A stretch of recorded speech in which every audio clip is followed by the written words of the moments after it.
What's good, y'all? Trying to hear the most smoke, no joke, and I'm back at it again with a brand new video. And I'm gonna keep it a Boberry biscuit with you. What's happening with the Carolina Panthers is historic. What's happening with this front office and Matt Hurns is historic for a number of reasons. And I'll put an image up real quick for you, and it may come up a little bit quickly. It's gonna be two different images. Go ahead and look through those, look at those names, and see what you see. See what you think about those names over there. But what's happening with the Panthers is we're finally getting Cam Newton some targets. With that Torrey Smith and Jarius Wright pickup very recently, we're finally getting Cam Newton some targets. And I know there's people out there who are talking about, you know, other fans of different teams who don't really know about the Panthers, talking about, oh man, Cam isn't a good quarterback. Look at his stats, man. Let's go ahead and go in PIP. Let's look at Cam Newton's stats right here. So what we see is he came into the league in 2011, so he's been in the league for 7 years. He has a total of 58% completion percentage, 158 touchdowns, and a total of 25,000 yards in 7 years. Okay, that's not too bad, but the 58% completion percentage does kind of seem kind of bad, especially since he has 91 interceptions, and that's kind of a, I'll admit, that's kind of a lot. That's 94 divided by 7. Let me do some quick maths here. That's 13 interceptions a year. That's not great, but then you have to think about this right here. Is Cam Newton a bad quarterback, or do we just not have really great targets for him? Now, what you saw in those images were the total 29 receivers that Cam Newton's had in his whole career. And most of those, if not but one of those, is a household name, and only 2 of those are even decently well-known names. I mean, you have Steve Smith, Kelvin Benjamin, Ted Ginn, Devin Funchess. There's some names down there you know. Muhammad Muhammad is a big name for Panthers fans. I mean, there's Curtis Samuel's a new pickup. Bird is a speedster. But there aren't a lot of names here at all that you can really pick out of a hat and say, I know this person. Let's look at Steve Smith. He's the most well-known player most well-known receiver we've had in our franchise's history. Let's look at this man.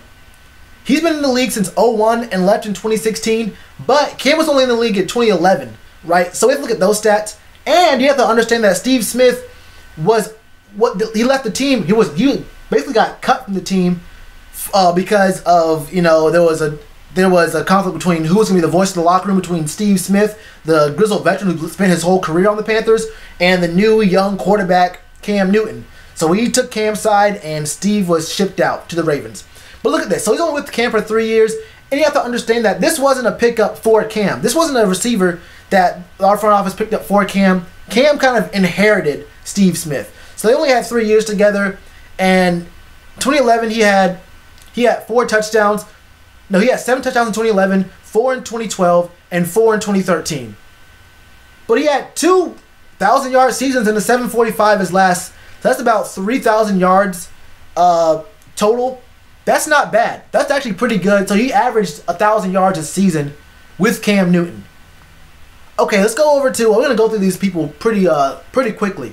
Let's go to Devin Funchess. These are the top 5 names of the receivers that Cam Newton's had to be with. Devin Funchess has only been with the team for 3 years, a total of 117 receptions, 1,600 yards, and 17 total touchdowns, with his totals being 5, 4, and 8 in his 3 years for the Panthers. These aren't great numbers. I mean, look at his yards per season. 473. We're looking at 371 and 840.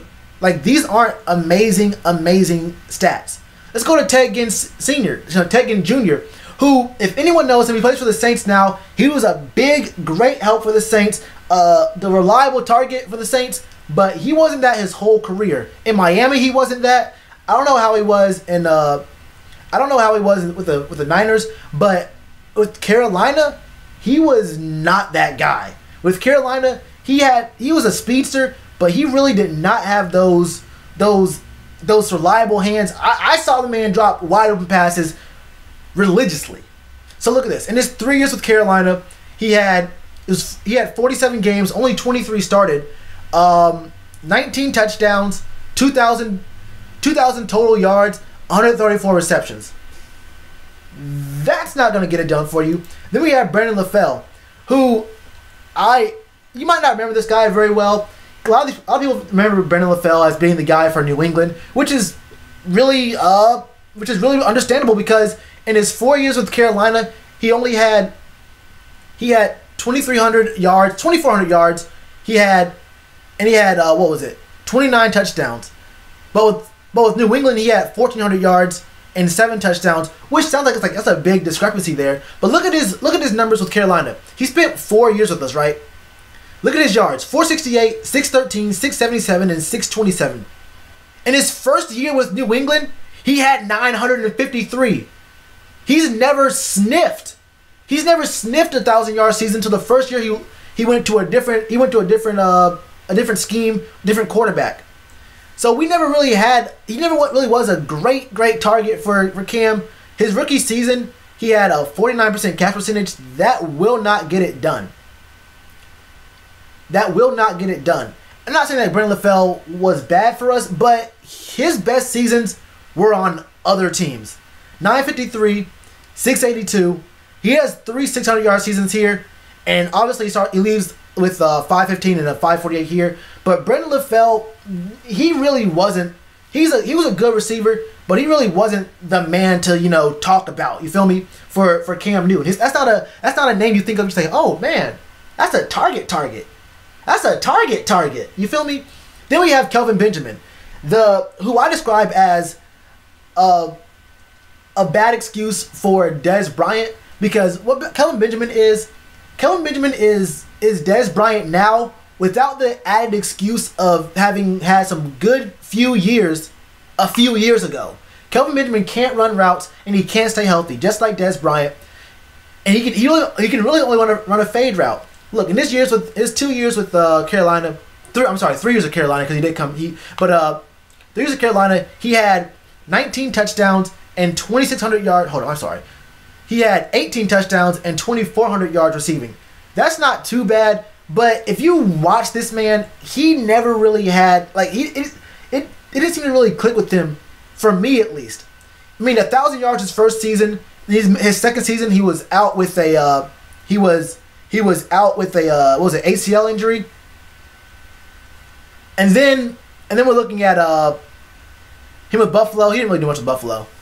But we have to understand here that Kelvin Benjamin was really sort of a bad influence for Cam Newton, because Cam would try to force fades to him all the time. And the second Kelvin left, you saw Cam making a lot better reads and a lot smarter, like actually scanning the field, not just saying, okay, I see you're not open. Okay, now who's deep? Kelvin, you there? Okay, let's go and throw the ball. So those are the top 5 receivers that Cam's had in his whole career, being Steve Smith Sr., Ted Ginn Jr., Devin Funchess, Brandon LaFell, and Kelvin Benjamin. Now we can talk about Moosh. We can talk about all these other players that he's had, but those are the 5 biggest names he's had for him, and it gets people to thinking when those are your top receivers, it's kind of hard to build a resume for being a great passer. I'm not gonna put it all on them, because Cam does make some bad decisions. He doesn't go through all his reads sometimes, but he's been getting better. But when your receiving core at best includes Brandon LaFell, Kelvin Benjamin, and Devin Funchess. Devin Funchess was our number 1. You don't understand me, but look at this. Jarius Wright's been in the league for 6 years. He has 10 touchdowns and 2,000 receptions, 2,000 receiving yards. That's not bad. I think he's gonna be really good for us as a good third down conversion god. That's what we need. And then we see Torrey Smith here, who's been in the league for 7 years, and he has a total of 39 touchdowns and 4,900 receiving yards, almost 5,000 receiving yards. Now, neither one of these guys are blow you away, but these are guys who you can actually bank on having some kind of. I feel like these guys can have more impact on the game. Leaving Steve Smith out of it, they can have more impact on the game than what we had in Ted Ginn when he was with us. Brandon LaFell and Kelvin Benjamin. He had that 1,000-yard season, but that was an outlier compared to his actual, being able to stay on the field, ability to run routes, and that kind of thing as a receiver. So I think that Matt Hurns is doing a really great job, and we're actually making moves that I have not seen before regarding Cam Newton. We're getting him better receiving targets. Now, are Jarius Wright and Torrey Smith great, big, splashing names? No, but we're on the way to making making sure that Cam has bigger and better targets for him to throw to this year. And for that, I think that Matt Hurns done a really good job this offseason in the free agency. But what do y'all think? Let me know in the comments below. You already know what to do with that like button. I got a button right here for you to subscribe and a button over here to watch more videos. The support, I keep saying this, the support's been great, y'all. Keep it up. Namaste. Back sooner than you think.